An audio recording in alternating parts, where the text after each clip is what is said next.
Boa noite. Boa noite. Eu fui falar testar som, falei boa noite sem querer. Boa noite. É um prazer estar aqui para a gente meditar na palavra de Deus. Geralmente eu venho aqui para tocar o teclado, né? Primeira vez que venho falar e meditar sobre a palavra. Agradeço o convite do irmão William, né? Que é a terceira vez já que estende o convite, só que é a primeira vez que eu pude vir. A primeira vez que me convidou, teve uma programação, aí cancelou. A segunda, estava tudo certo, lembrei que tinha um concurso público no dia. Aí, hoje, pela terceira vez aí, tinha uma prova também hoje, só que eu não fiz. Aí, deu tudo certo. Aí, graças a Deus, estou aqui. A gente vai estudar sobre um personagem que eu gosto muito, a história de vida dele, que traz muitas lições para a nossa vida. E a gente vai meditar e ver o quão distante a gente está de Deus. Nesse mundo de pecado, tentações e provações que a gente passa, a gente vai ver o quão distante a gente está de Deus neste mundo. Entre os discípulos de Jesus, Judas, ele era o que tinha mais estudo. Era uma pessoa mais estudiosa ali entre os discípulos de Jesus. Judas, ele era um homem muito alto, tinha um físico forte, que chamava a atenção por onde ele passava. Ele era um cara vistoso, um cara bonito, que atraía muito a atenção das pessoas. Judas também, além da parte profissional, ele gostava muito de estudar as profecias, estudava as escrituras bíblicas, era um homem que tinha muito conhecimento bíblico. E Iscariotes não era o seu sobrenome. Iscariotes era uma denominação de um grupo que Judas pertencia, que era um grupo que acreditava que Jesus ia dominar o mundo naquela época através da força. Achava que Jesus ia dominar o mundo ali e acabar com o Império Romano. Então, os Iscariotes eram umas pessoas duras, umas pessoas prudentes, que tinham um porte físico muito grande, umas pessoas que tinham uma opinião muito forte. E Judas pertencia a esse grupo. Então, Judas, ele costumava observar muito os milagres de Jesus ali, os milagres que Jesus fazia, as coisas que Jesus falava, e aos poucos, Jesus foi chamando pessoas para o seu ministério. Jesus foi chamando pessoas para seguir ele, para ele ter os seus seguidores ali. Vamos abrir a Bíblia aqui em Mateus 8, capítulo 8. Olha que curioso. Mateus, capítulo 8, versículo 18. Olha esse acontecimento.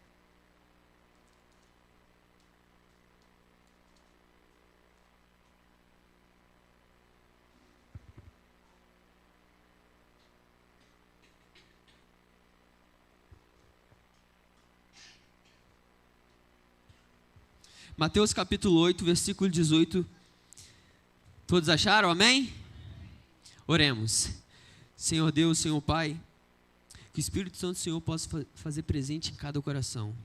Que eu seja somente um instrumento usado por Ti e abra a mente dessas pessoas, que a palavra que foi dita aqui, elas possam colocar em prática para melhorar a vida espiritual. Em nome de Jesus. Amém. Então, Mateus capítulo 8, versículo 8, versículo 18, diz assim: vendo Jesus muita gente ao seu redor, ordenou que passassem para a outra margem. Então, aproximando-se dele, um escriba disse a Jesus: mestre, vou segui-lo para onde quer que o Senhor for. A pergunta: essa pessoa aqui recebeu o convite para seguir Jesus ou ela que se ofereceu? Ela se ofereceu. A pessoa chegou e falou assim: mestre, eu vou segui-lo. Jesus não tinha falado nada com essa pessoa, a pessoa foi até Jesus e se ofereceu para seguir Jesus. Aí, continuando, Jesus respondeu: as raposas têm as suas tocas e as aves do céu têm os seus ninhos, mas o Filho do Homem não tem onde reclinar a cabeça. O que Jesus quis dizer com isso? Você quer vir? Venha, se quiser. Mas se você quiser procurar status, se quiser fama, pode procurar outro rabino, que aqui você não vai ter não. Porque naquela época, além de Jesus, tinha vários e vários rabinos, várias pessoas que faziam milagres, né? Milagre, entre aspas, várias pessoas que pregavam o evangelho além de Jesus. Então Jesus falou assim, olha, se você quiser status e famas, não precisa me seguir não, pode procurar outros rabinos que tem aí. Então, Judas, ele se ofereceu para seguir Jesus, e sabe por que ele se ofereceu para seguir Jesus? Porque ele achava que tinha muito a oferecer. Judas era uma pessoa orgulhosa, ele se achava o cara, ele tinha convicção dos seus conhecimentos, sabia que era um homem capacitado. Então ele falou assim, eu vou entrar no ministério aí de Jesus, e eu vou acrescentar, vou melhorar o ministério dele. Esse era o pensamento de Judas. E no livro Desejados de Todas as Nações afirma isso, que Judas, com a presença dele, ele achava que Jesus ia ser beneficiado. O livro Desejado de Todas as Nações diz isso. Então, quase todos os apóstolos de Jesus eram jovens.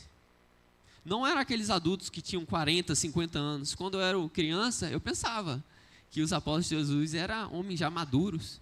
Mas a média de idade deles era entre 15 e 20 anos. Quer um reforço disso? Olha lá na Bíblia. Mateus capítulo 17, versículo 24. Continue em Mateus capítulo 17, versículo 24. Vai reforçar que os apóstolos de Jesus eram novos. Mateus capítulo 17, versículo 24 diz assim: quando Jesus e os discípulos chegaram a Cafarnaum, e os que cobravam imposto das suas dracmas se dirigiram a Pedro e perguntaram: o mestre de vocês não paga as 2 dracmas? Pedro respondeu: claro que paga. Quando Pedro estava entrando em casa, Jesus se adiantou dizendo: Simão, o que você acha? De quem os reis da terra cobram impostos ou tributo? Dos seus filhos ou dos estranhos? Quando Pedro lhe respondeu: dos estranhos, Jesus lhe disse: logo, os filhos estão isentos, mas para que não os escandalizemos, né, vai ao mar, joga um anzol, puxa o primeiro peixe que fisgar. Ao abrir a boca do peixe, você encontrará uma moeda. Pega essa moeda e entrega aos cobradores para pagar o meu e seu imposto. Olha aí, que interessante. Jesus chega com os discípulos ali ao templo, porque naquela época as pessoas tinham que pagar uma taxa ali para poder frequentar. Só que, de quem que o imposto foi cobrado? Somente de Jesus e Pedro. Mas espera aí, não tinha os 12 discípulos ali? Por que eles não precisavam pagar? Sabe? Só pagava o imposto quem tinha mais de 20 anos. E por que Mateus não era cobrador de impostos? Por que ele não pagou?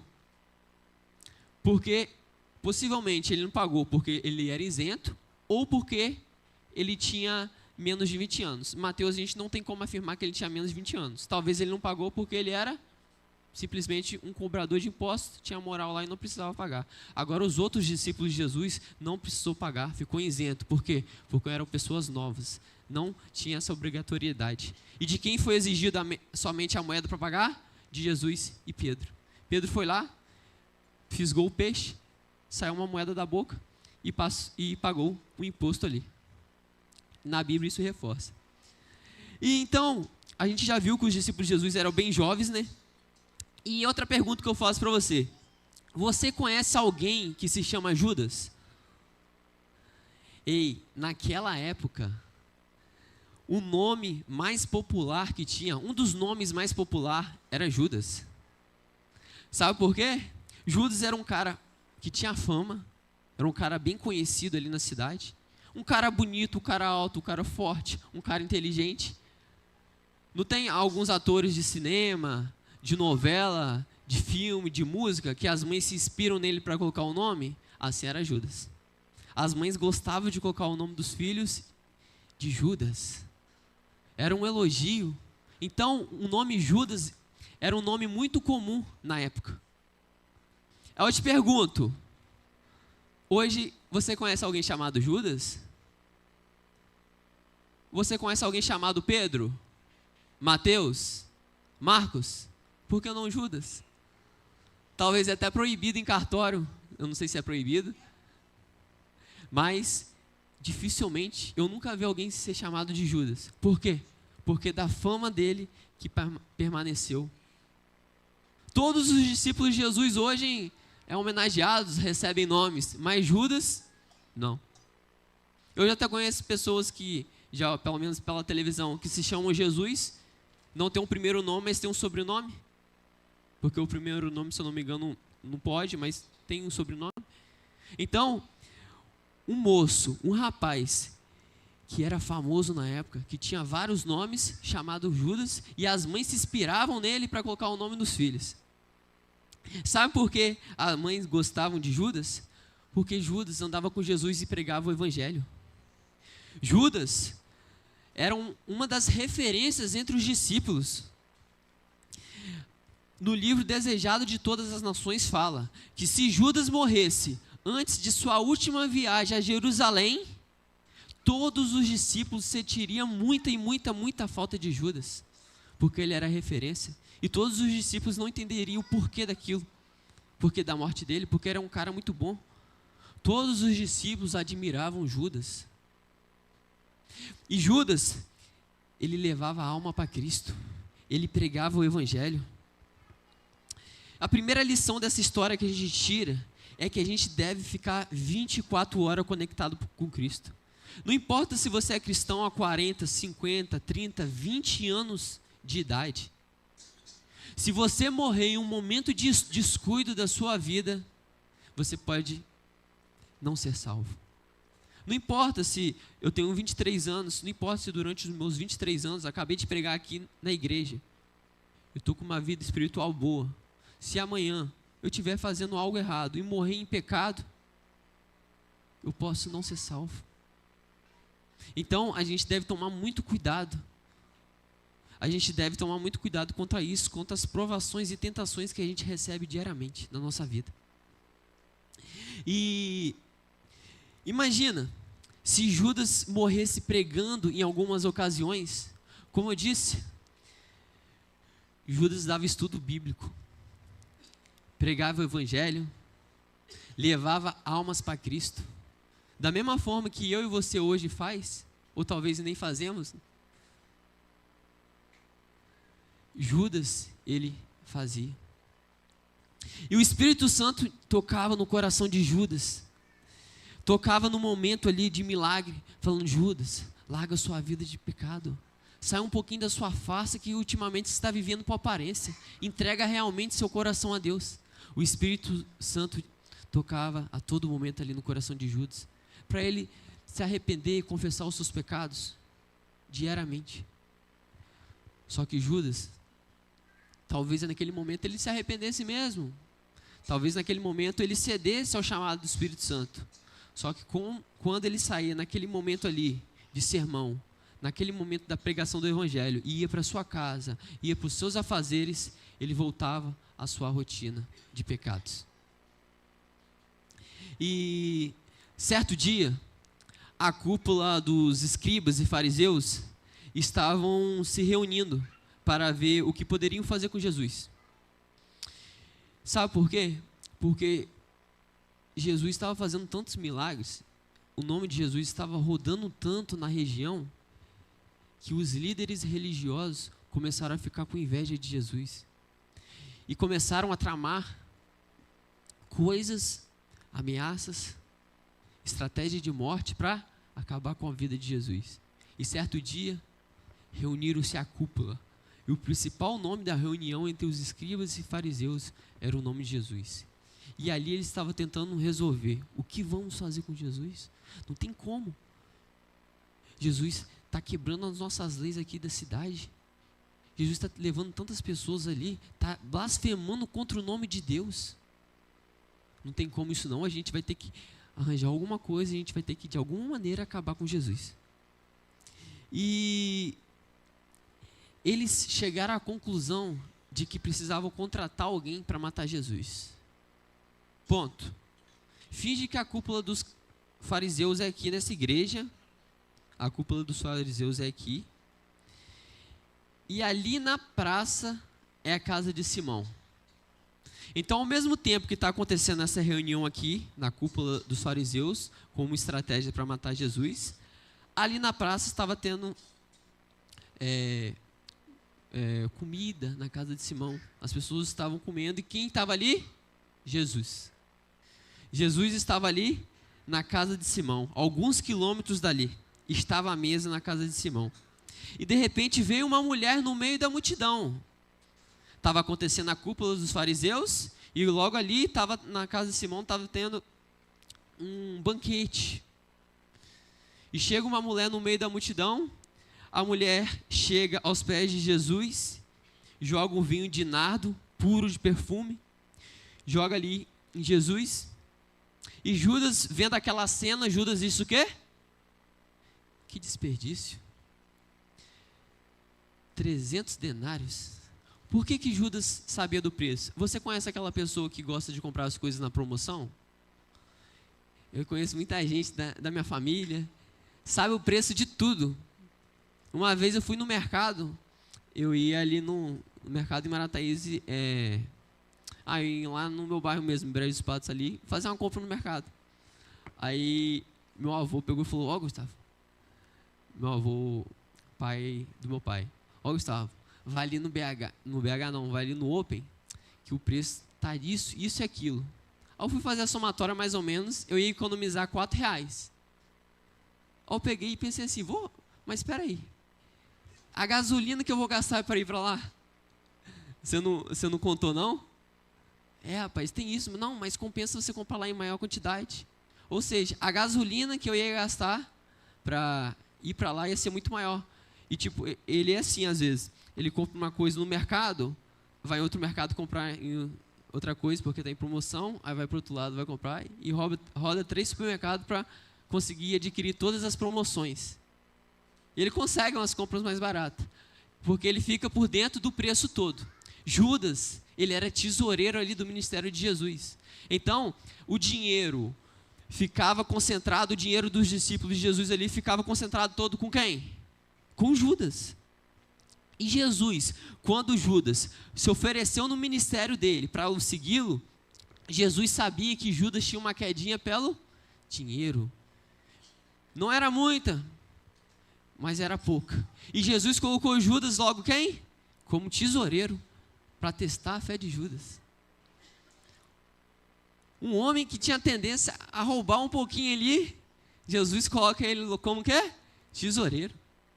E na mente de Judas, ele não estava roubando não. Na mente de Judas, ele não roubava. Sabe por quê? Porque ele colocava o seu próprio salário. Eu falei que o que Judas pensava para o ministério de Jesus? Ele pensava que ele fazia o quê? Ele acrescentar, ele pensava que ele o quê? Inovar, melhorar o ministério de Jesus. Então Judas colocava o seu próprio salário, falava assim, nossa, essa semana eu batizei fulano, preguei tal, rodamos para lá, eu mereço essa semana R$2.000. Pegava R$2.000 ali, não falava com ninguém e usava. Na outra semana, ele falava assim, nossa, essa semana a gente rodou pouco e tal, eu pego R$800 aqui. Nossa, essa semana, esse mês aqui, a gente rodou muito. Vou pegar 5.000 aqui. Ele colocava o seu próprio salário e não contava para os discípulos, contava para ninguém. Então, na mente dele, ele não estava roubando. Só que ele não contava para ninguém. Ele pegava as finanças ali dos discípulos ali e não comunicava com ninguém. E ele tinha esse mau hábito. E Jesus sabia disso. Só que Jesus não falava nada. E os discípulos sabiam disso? Não. Os discípulos usavam Judas como exemplo. Os discípulos tinham Judas como referência. Então Judas, naquele momento que viu a mulher ali, como ele sabia o preço das coisas, o que Judas falou? Nossa, que desperdício, 300 denários. Por quê? Porque 300 denários era praticamente 1 ano de trabalho. A pessoa tinha que trabalhar durante 1 ano para conseguir esse dinheiro. Então a mulher pegou esse dinheiro todo, comprou o perfume e jogou nos pés de Jesus. E ele falou, nossa, você podia pegar isso e dar aos pobres. Eu imagino Jesus olhando para Judas nesse momento. Agora um achismo, uma opinião. Um homem que estava pegando dinheiro dos discípulos ali e falar que a mulher poderia dar o dinheiro aos pobres. Jesus que Jesus olhou para Judas e falou assim, Judas. Sabe o que acontece? No dia que eu li isso no livro Desejado de Todas as Nações, eu achei engraçado, que essa parte, que a partir do momento em que Judas julgou a mulher, falando que ela poderia dar aquilo aos pobres. Jesus deu um olhar profundo para Judas, e somente com um olhar tão profundo, que na cabeça de Judas passou todos os pecados deles. Ele arrepiou da ponta dos pés até na ponta dos seus cabelos. Judas se arrepiou todo. O pecado dele, tudo passou na mente dele naquele momento, com um olhar tão profundo que Jesus deu para ele. É mesmo, Judas? Jesus foi pensando, poderia dar aos pobres? Esse foi o olhar de Jesus para Judas. Ele se arrepiou todo naquele momento. Então, Jesus foi lá e ele repreende Judas. E repreende também as pessoas que questionaram aquela mulher. E Jesus pegou e falou assim: olha, Simão, eu cheguei aqui em tua casa e você me lavou meus pés? Sabe, porque naquela época, quando um convidado especial chegava no banquete, na casa da pessoa, as pessoas tinham o costume de quê? De lavar os pés. Como respeito, porque a pessoa veio o quê? De longa viagem. E Jesus, não fizeram nada com ele, não ofereceram água, simplesmente Jesus estava ali normal. E sendo que Jesus foi o convidado para estar naquele lugar, na casa de Simão. E Jesus pegou e falou: olha, eu cheguei aqui, ninguém lavou os meus pés, não fez nada. Vocês têm que exaltar o que essa mulher fez. E Jesus começa a defender essa mulher. E Judas, então, não gosta do puxão de orelha que Jesus dá. Ele sai daquele local irritado. O que eu falei que estava acontecendo praticamente ao mesmo tempo ali do jantar na casa de Simão, estava acontecendo o quê? A cúpula dos fariseus. Judas então sai da casa de Simão e vai para onde? Para a cúpula dos fariseus. Os fariseus estavam orando para aparecer alguém para matar Jesus, que eles tinham chegado nessa conclusão. E quem chega no local? Judas, falando assim: quer que eu dou um jeito aí de acabar com Jesus? Eu entrego ele. Negociaram 30 moedas de pratas. Esse foi o combinado. Negociaram 30 moedas de pratas, o quê? E Judas entregaria Jesus a eles. E eles concordaram. Eles falaram: nossa, perfeito. Porque os fariseus tinham medo do povo, então eles não podiam pegar Jesus arrastado. Precisava de alguém o quê? Infiltrado ali. Então, tudo isso era o que os líderes queriam ouvir. Era isso que os líderes queriam ouvir. Alguém para entregar Jesus. E Judas falou: eu sei como fazer isso, eu vou entregar. Judas, ele cobrou apenas 30 moedas de prata, né, e colocou no bolso. E sabe o que aconteceu tempos depois?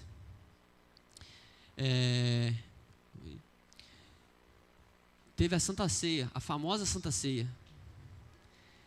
Na mesa estava quem? Jesus e os seus discípulos.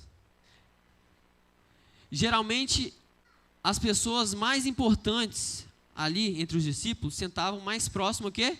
De Jesus. E assim ia se distribuindo. Nesse dia, quem que sentou perto de Jesus? Judas. E fizeram a Santa Ceia ali naquele local.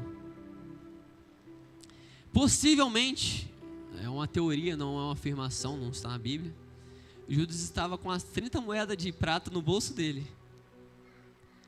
O período em que Judas recebeu as 30 moedas e o período da Santa Ceia não foi muito distante.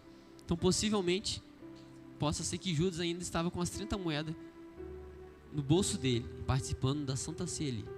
E Jesus pegou e falou assim: um de vocês irá me trair. E os discípulos logo repreenderam: o Senhor quem?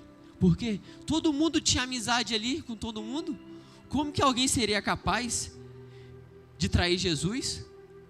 Eles passaram por tantos desafios, eles pregaram em tantos lugares, receberam ameaças de morte. Todo mundo, o grupo unido ali, todo mundo considerava irmãos um do outro. A amizade ali era muito grande. Como que alguém seria capaz de trair um ao outro? Como que isso seria possível? A segunda lição é que Jesus nos testa naquilo que a gente precisa. Eu falei agora há pouco o quê? que Judas tinha tendência à corrupção, Jesus sabia disso. E o cargo que Jesus coloca em Judas é como tesoureiro. Sabe o que acontece com a nossa vida hoje? Satanás, ele não consegue ler os nossos pensamentos. Ele não pode estar em todos os lugares ao mesmo tempo. Só que há 8 bilhões de habitantes na Terra. Saiu quantos anjos do céu? Uma terça parte. Isso é muito. Há mais demônios que ser humano aqui na Terra. Quando Jesus expulsava demônios, às vezes saiu uma legião. E uma legião entre 2.500 demônios. Imagina isso dentro de uma pessoa. Se tem 2.000, pode ter 5.000 demônios para uma pessoa. Imagina para o resto das pessoas. Então há muitos demônios. Satanás não pode estar em todos os lugares ao mesmo tempo. Mas ele tem o quê? Os seus demônios para auxiliarem. E da mesma forma que Deus tem os 7 espíritos dele, Satanás também tem os seus 7 espíritos. Da mesma forma que Jesus colocou o sábado, Satanás colocou o quê? Domingo. Da mesma forma que Deus falou uma coisa na lei dele, Satanás fez o quê? Colocou outra coisa. Então é bem semelhante. Da mesma forma que Deus tem 7 espíritos. Espírito do amor, da paz. Os espíritos de Satanás são especialistas. Você pensa que as pessoas que estão demoniadas hoje têm ficam da mesma forma que as pessoas antes? Está enganado. As pessoas antes tinham convulsão, falavam com aquela voz grossa. Hoje, em alguns casos, acontece. Só que hoje, sabe o que acontece? Existe um espírito especialista para fofoca. Talvez se eu tenho muito hábito de fofocar, de falar muito da vida das pessoas, tem um espírito maligno dentro de mim e eu não estou percebendo. Tem um espírito maligno no adultério. Talvez tenha esse espírito em mim, eu fico com pensamento ruim sobre traição, desejando as pessoas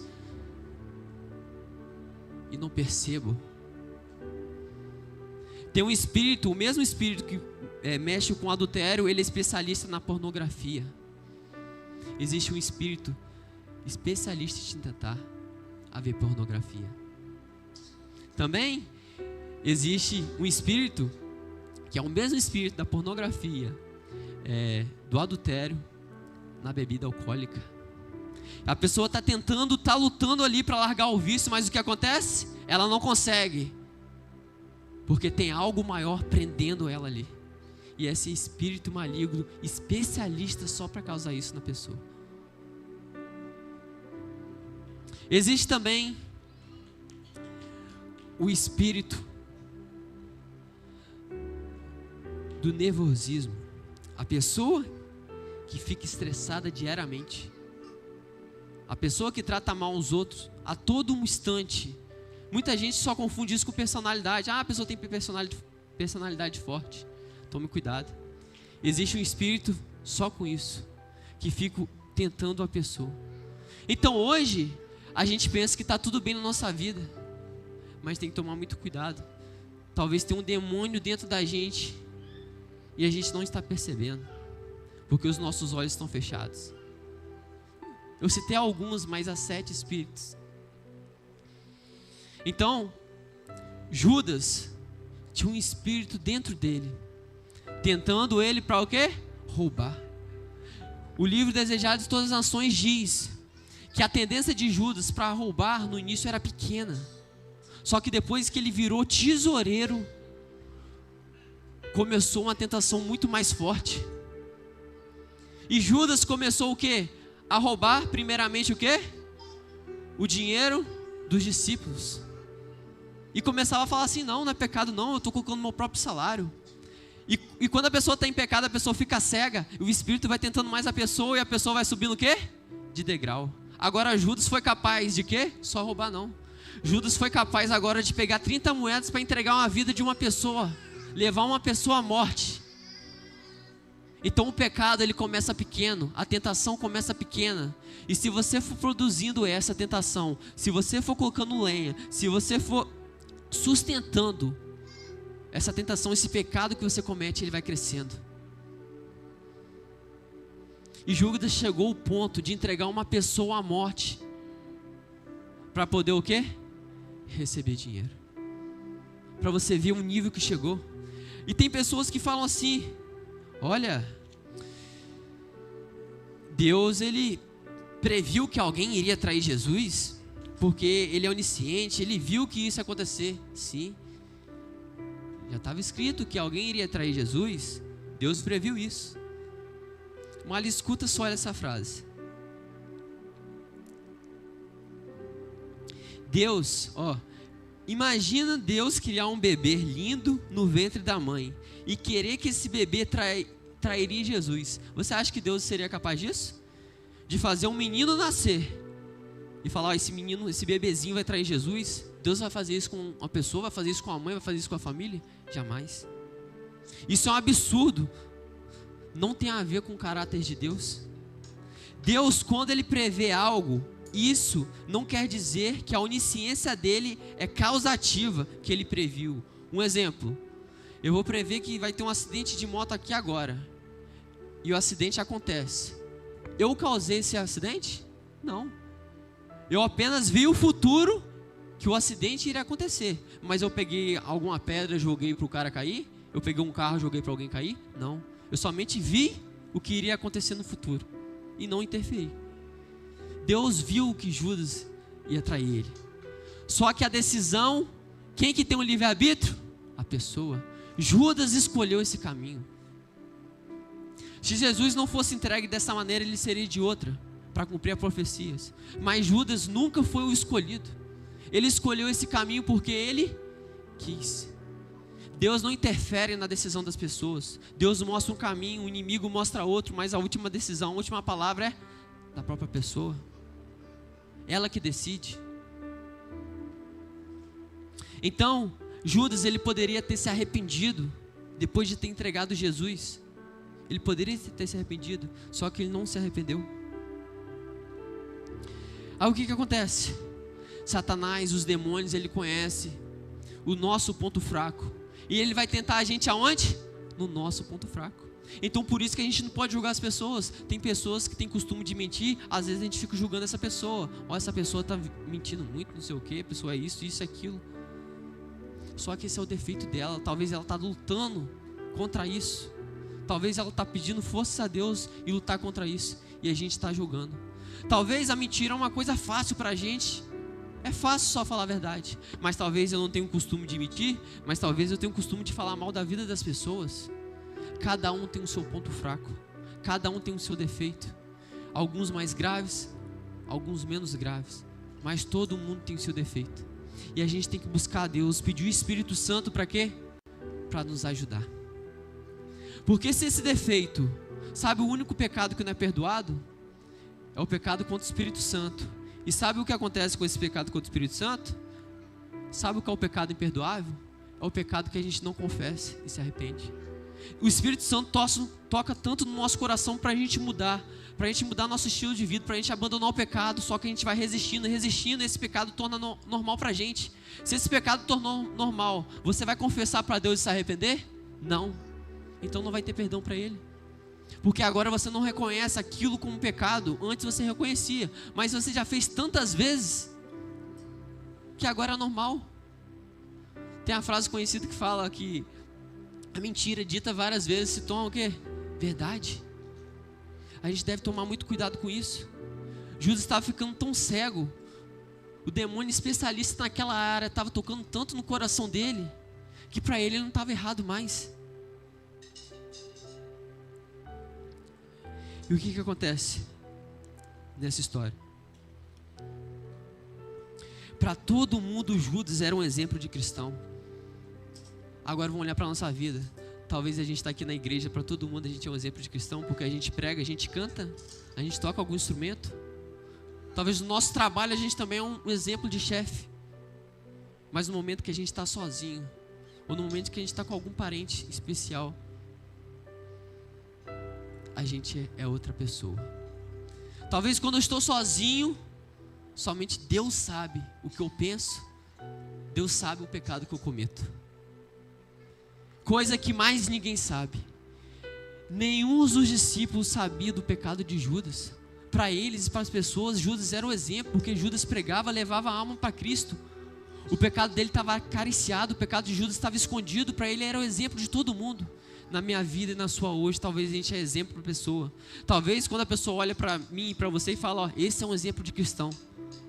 Mas só que talvez eu sei que eu estou sendo um cristão de fachada, porque no meu coração, nos meus pensamentos diariamente, eu estou muito distante de Deus. Mas sabe o que acontece? Não adianta a gente enganar as pessoas, que a gente sabe o que vai acontecer lá no final. E Deus fala, meu amigo, não julga as pessoas. Hoje o trigo e o joio vai crescer junto. Não há uma pessoa que vai julgar e vai querer cortar. Não adianta. Quem somos nós para julgar as pessoas hoje? Então a gente tem que pedir o Espírito Santo de Deus para tocar no nosso coração. E pedir força, porque os demônios sabem todos os nossos pontos fracos. Se a gente não busca Deus, se a gente não se aproxima de Deus, a gente diariamente vai cair em tentação. As provações que vai vir sobre a nossa vida, a gente não vai resistir. Porque esses demônios especialistas, eles conhecem mais nós do que a nós mesmos. Da mesma forma que Deus te deu um anjo da guarda que te acompanha desde criança, que no dia da ressurreição você vai conhecer ele, também tem os seguidores de Satanás que te acompanham desde criancinha e conhecem cada passo que você toma. Ele não consegue ler seu pensamento, mas ele conhece o que você vai fazer pelas suas atitudes. Talvez se eu levantar muito o braço aqui, talvez se ficar gesticulando muita mão, ele sabe, ó, Gustavo está nervoso. Talvez se eu estou batendo muito o pé aqui, Gustavo está machucado. Ele sabe. Já viu eu tantas vezes que sabe cada passo que eu tomo. E sabe o que acontece? Jesus é entregue. Jesus é entregue. Só que Judas, ele começa a ter o remorso. Ele chega lá na reunião dos fariseus, no julgamento de Jesus, vareja as moedas assim para o chão e fala, solte esse homem que ele é sangue inocente. Só que Judas não estava arrependido. Ele somente sabe que ele fez uma coisa errada. Ele sentiu remorso por algo errado que ele fez, mas ele não se arrependeu. Então ao Judas fazer isso, as pessoas falaram, eu vou soltar Jesus? Os fariseus, de jeito nenhum. Foi sangue seu, você que entregou ele. Então Judas imediatamente sai e se enforca. Dias depois, as pessoas ao passarem pelo caminho, olham um corpo de um ser humano enforcado. Sabe o que o livro Desejados de Todas as Nações fala? Que Judas não tinha um corpo forte? A corda não conseguiu sustentar o corpo de Judas. E a cabeça dele ficou pendurada e o corpo caiu no chão. O corpo dele se dissipou pelo peso. Ele era tão pesado, tão forte, que o corpo dele se partiu. E as pessoas que no dia seguinte passaram ali, viu uma pessoa que se matou. Você olha que quando Pedro traiu Jesus, o que Pedro fez? Se arrependeu, entregou seu coração a Cristo e obteve perdão? Obteve. Judas já escolheu o quê? O outro caminho. Judas e Pedro, os dois eram pecadores. Só que um era cristão de verdade. Um cristão de verdade, ele não é perfeito, ele peca todos os dias. Só que ao ele pecar, ele confessa o seu pecado a Deus, se arrepende e tenta melhorar. Já Judas era um cristão falso, que vivia de farsa, que na mente das pessoas, Judas era mais cristão do que Pedro. Só que Cristo sabia quem realmente era. Então Judas se culpou, em nenhum momento pensou em confessar seu pecado e se arrepender. Somente soube que fez algo errado e cometeu o suicídio. Ele se culpou daquilo. Ouviu tantos sermões, Deus tocou em tantas vezes no coração dele. Tantos sermões Deus deu ali para Judas. Tanto o Espírito Santo tocou na vida dele. Infelizmente ele teve um final triste. E agora a minha e a sua vida? Quantos sermão você já ouviu no púlpito dessa igreja? Quantas vezes você já ouviu para largar o pecado? Acariciado. Todos os dias a gente vai pecar, mas a gente tem que tentar melhorar. Deus vai ver o nosso esforço. Gustavo está tentando melhorar, está se esforçando. Isso é uma coisa. Agora, estou pecando, estou nem aí, ninguém está sabendo mesmo. Isso já é outra coisa. que cristão a gente é hoje. A gente sabe que um dia essa farsa vai chegar ao fim. De que lado a gente vai estar? Eu quero que você pense nisso. Agora vai ter orar. Agora vamos fazer uma oração. A igreja pode se colocar de pé.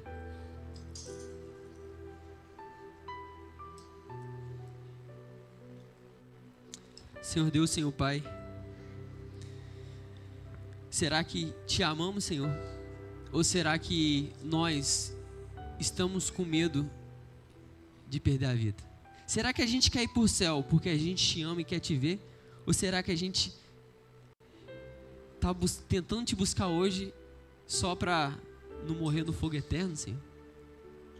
Será que a gente está com remorso, só com medo de morrer e nunca mais viver para sempre? Ou será que a gente quer ir para o céu porque a gente te ama, quer o Senhor perto da gente? Senhor, a gente só é pecador, a gente é miserável. E todos os dias somos tentados, enfrentamos provações. E muitas vezes caindo. Mas o Senhor vê a nossa atitude. O Senhor vê que cada dia a gente tenta melhorar. E que essas pessoas que estão aqui todos os dias possam confessar o seu pecado, reconhecer e tentar melhorar, Senhor. Porque nesse caminho rumo ao céu, a gente vai enfrentar muitos e muitos obstáculos. É um trajeto muito difícil, que a gente vai cair. Mas o cristão de verdade, quando ele cai, ele perde força do Senhor, ele se levanta. E a gente sabe que no final desse caminho haverá uma recompensa para nós. Que possamos alcançar e não desistir. Em nome de Jesus. Amém.